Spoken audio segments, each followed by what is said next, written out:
Salut, merci de me rejoindre dans cette vidéo d'une nouvelle lecture d'un cours commenté. Et aujourd'hui, nous abordons la section 2 du chapitre 8 qui s'intitule La différence entre emprisonnement et liberté. Ça semble évident dit comme ça, mais tu vas voir que notre esprit a tendance à amalgamer un petit peu les choses. Je m'appelle Lucien Noël, je suis énergéticien.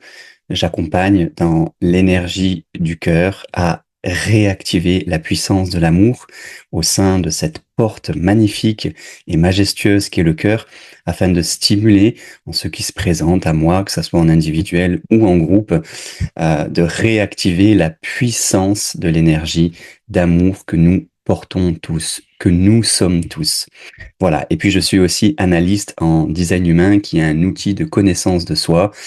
Tu peux faire ton schéma corporel gratuitement sur mon site. Tu as les infos en description. Je tiens également à remercier la fondation américaine qui m'a autorisé à partager en public, donc avec vous, ces enseignements que je trouve magnifiques et à répondre à vos questions quand je le peux. Donc n'hésitez pas à vous servir de la section commentaires pour me partager votre expérience avec le courant miracle, si vous le connaissez, et peut-être des questions, si vous en avez, si je peux y répondre. Ça sera une grande joie que de participer à votre compréhension. Voilà. On va commencer tout de suite la lecture qui va être entrecoupée donc de commentaires que je fais sur le texte. Et puis à la fin, comme à l'accoutumée, je nous invite à nous déposer en silence quelques minutes afin d'intégrer véritablement au-delà des mots la puissance et la sagesse du passage qui a été partagé. Voilà, nous sommes partis. La différence entre emprisonnement et liberté. Il est une raison permettant de choisir. Un seul enseignant connaît ce qu'est ta réalité. Si le but du curriculum est d'apprendre à enlever les obstacles à cette connaissance, tu dois l'apprendre de lui. Ici, je précise que le curriculum dans le courant miracle signifie l'ensemble de l'apprentissage et des connaissances et des perceptions que l'on a sur nous-mêmes, sur les autres et sur le monde. Je reprends. L'ego ne connaît pas ce qu'il essaie d'enseigner. Il essaie de t'enseigner ce que tu es sans connaître ce que tu es. Il n'est expert qu'en confusion. Il ne comprend rien d'autre. Comme enseignant, donc, l'ego nage et entraîne en pleine confusion. Même si tu pouvais ne tenir aucun compte du Saint-Esprit, ce qui est impossible, tu ne pourrais toujours rien apprendre de l'ego, parce que l'ego ne connaît rien. Donc là, arrêtons-nous sur cette phrase. Il essaye de t'enseigner ce que tu es sans connaître ce que tu es. C'est un peu tout le malaise de l'ego en une phrase. Imaginons un guide qui nous fait visiter une ville dans laquelle il n'a jamais mis les pieds. Il parle fort, il a réponse à tout, et chacune de ces indications nous éloigne un peu plus de l'endroit où nous voulons aller. L'ego fonctionne comme ça. Il commande ta vie.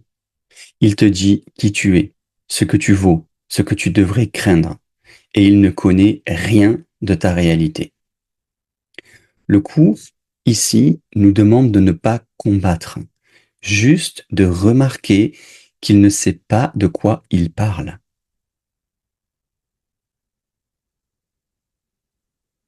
Je reprends le texte. Quelle raison pourrait-il avoir de choisir un tel enseignant?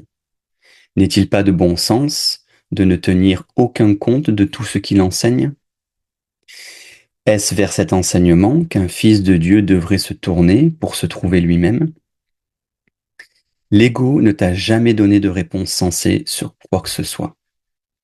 Rien qu'en te basant sur ta propre expérience de son enseignement, cela seul ne devrait-il pas le disqualifier comme ton futur enseignant?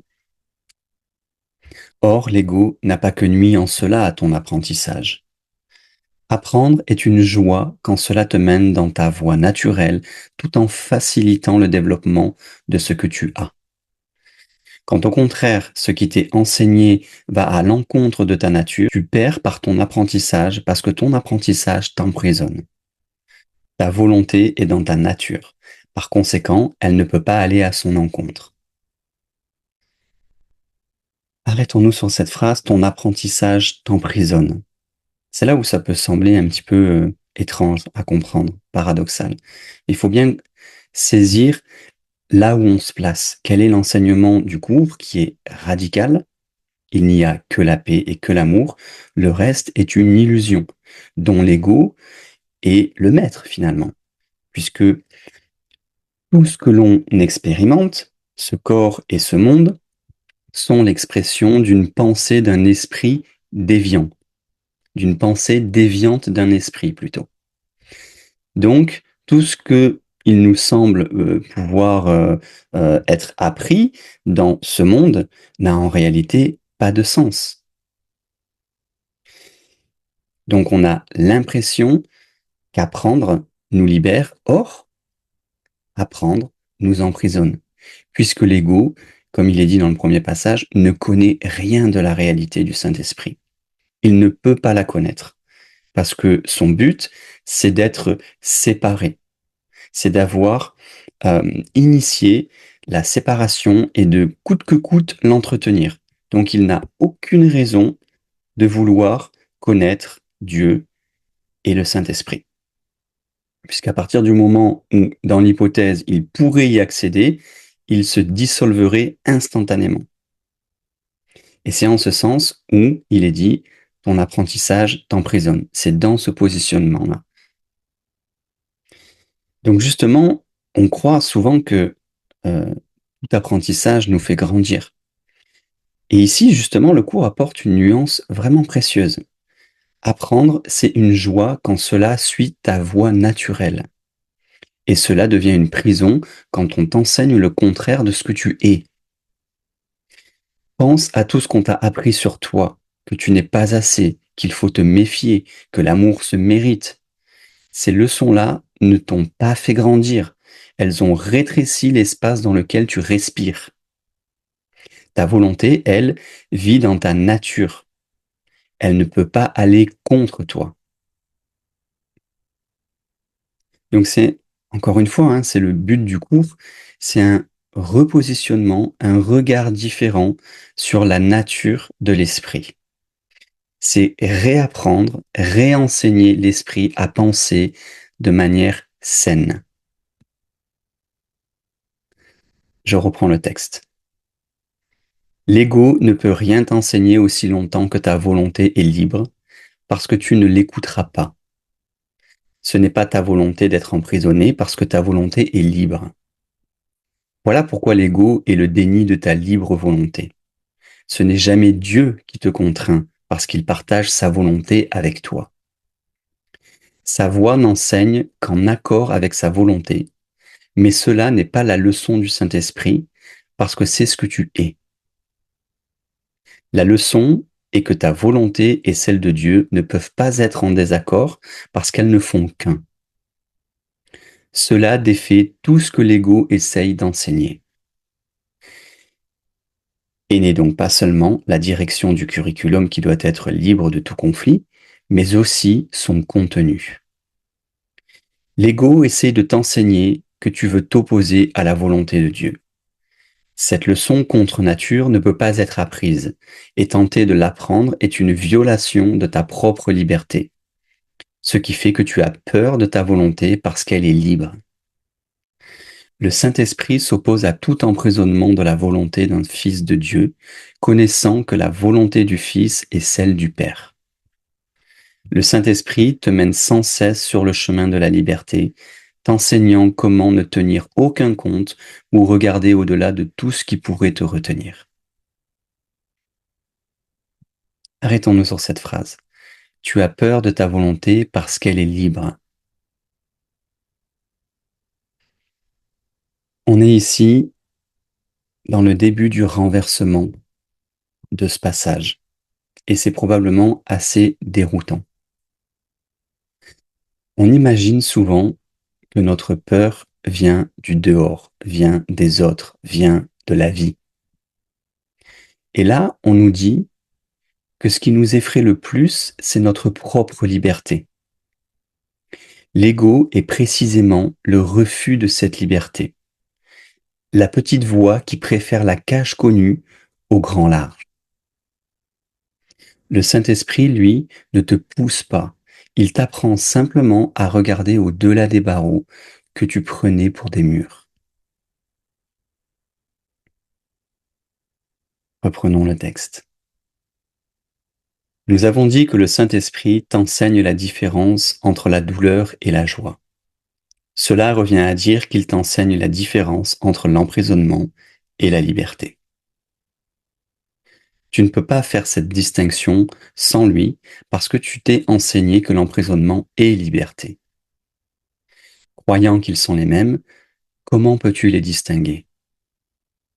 Peux-tu demander à la partie de ton esprit qui t'a enseigné à croire qu'ils sont les mêmes de t'enseigner en quoi ils sont différents?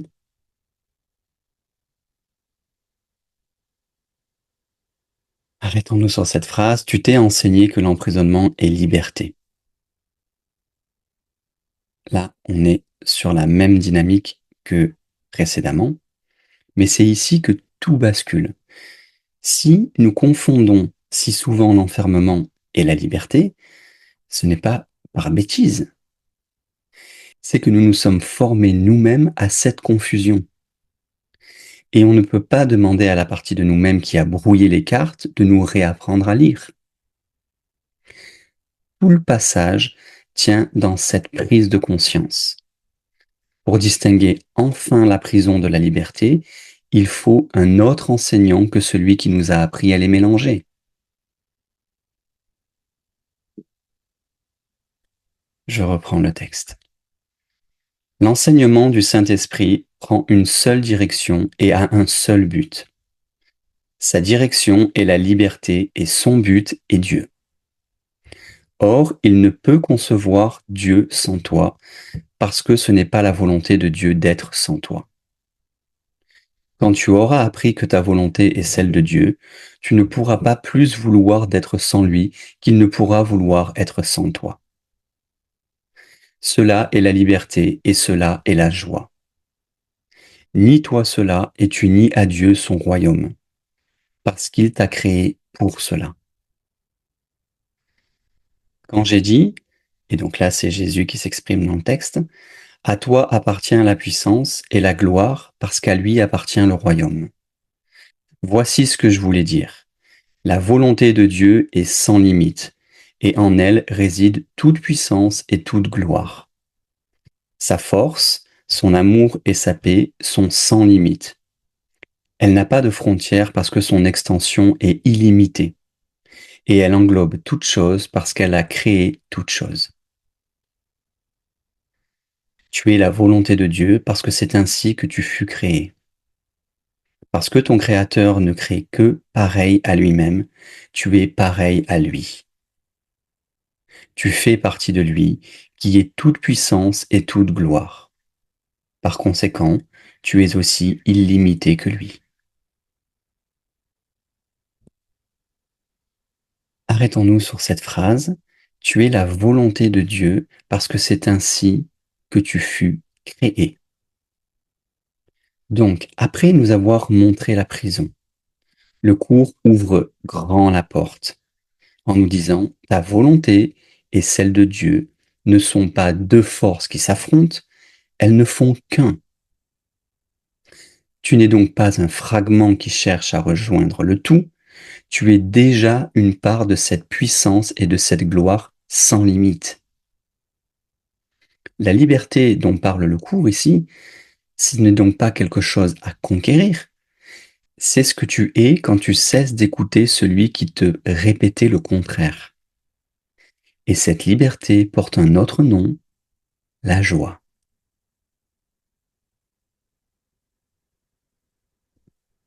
Reprenons le texte avec ce dernier passage. À quoi d'autre, toute puissance et toute gloire, le Saint-Esprit peut-il faire appel pour rétablir le royaume de Dieu?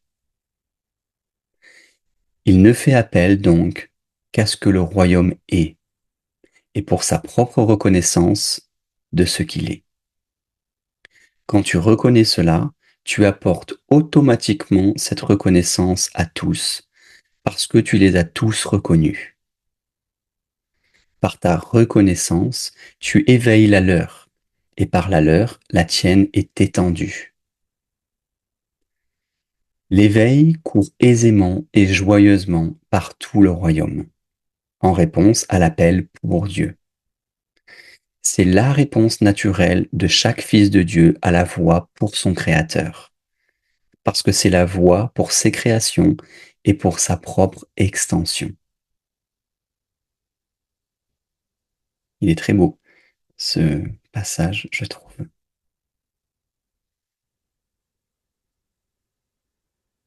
Donc, pour finir ce moment partagé, je vous invite à prendre un temps, quelques respirations, et à laisser tomber la question de savoir qui a raison de l'ego ou du Saint-Esprit. On n'a rien à prouver, rien à réparer. La reconnaissance dont parle le cours, c'est pas un effort, c'est un souvenir qui s'éveille doucement et se répand de cœur en cœur. Donc si tu le souhaites, pour quelques minutes, je t'invite à t'installer dans le silence et à laisser l'éveil courir en toi, cette joie. On n'a rien à forcer, on n'a rien à prouver. Nous sommes déjà libres. Il reste simplement à nous en souvenir.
Merci pour ce moment partagé. Merci pour ton écoute, pour ta présence.